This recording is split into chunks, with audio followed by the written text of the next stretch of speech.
BNP প্রত্যেকটি বিষয়ে পতিত পালিয়ে যাওয়া ফ্যাসিবাদের রাস্তা ধরে হাঁটা শুরু করেছে।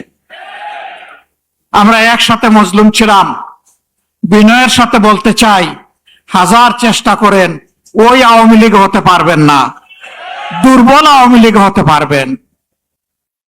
সেই আওয়ামী লীগ যারা জাতিকে নিয়ে, বিরোধী দলকে নিয়ে ব্যঙ্গ বিদ্রুপ করত, আজকে তারা কোথায়? আপনারা একই কাজ শুরু করেছে। যে আওয়ামী লীগ তাদের পুষ্য লাঠিয়ালদেরকে দিয়ে সমাজের বিভিন্ন জায়গায় কর্তৃত্ব কায়েম করেছিল, সেই আওয়ামী লীগের পাশে তাদের দুঃখের দিনে কোনো লাঠিয়াল এসে দাঁড়াতে পারেনি। আফসোসের বিষয়, রাষ্ট্রের মৌলিক যে সমস্ত জায়গায় পরিবর্তন দরকার, সুশাসন কায়েমের জন্য, সত্যিকারের স্বাধীনতার স্বাদ জনগণকে দেওয়ার জন্য, প্রত্যেকটি বিষয়ে বিএনপি বিরোধিতা করে চলছে। এটি জাতির সাথে সুস্পষ্ট প্রতারণা।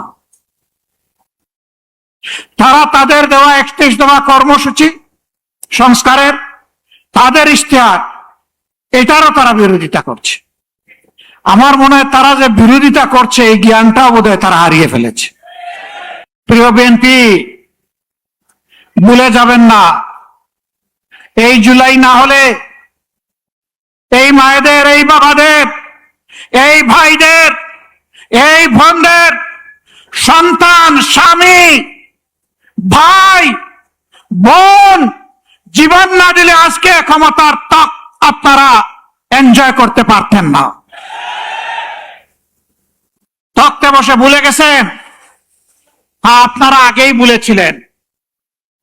শহীদ পরিবার যখন বুকে কষ্ট নিয়ে কান্নাকাটি করছিল, শহীদ পরিবারের কাছে তখন আপনাদের ছুটে যাওয়ার সময় ছিল না।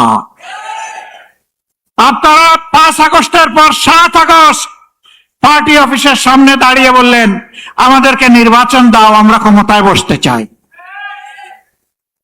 শহীদ পরিবারের দুঃখ আপনাদের অন্তরকে স্পর্শ করে নাই। আহত পঙ্গুদের নিয়ে আপনাদের কোনো কর্মসূচি ভাবনা জাতি দেখে নাই। আপনারা এই বিপ্লবের বেনিফিশিয়ারি, যারা বিদেশে ছিলেন স্বদেশে আসার সুযোগ পেয়েছেন। এই বিপ্লব না হলে আপনারা বোধহয় কল্পনাও করতেন না দেশে ফিরে আসার।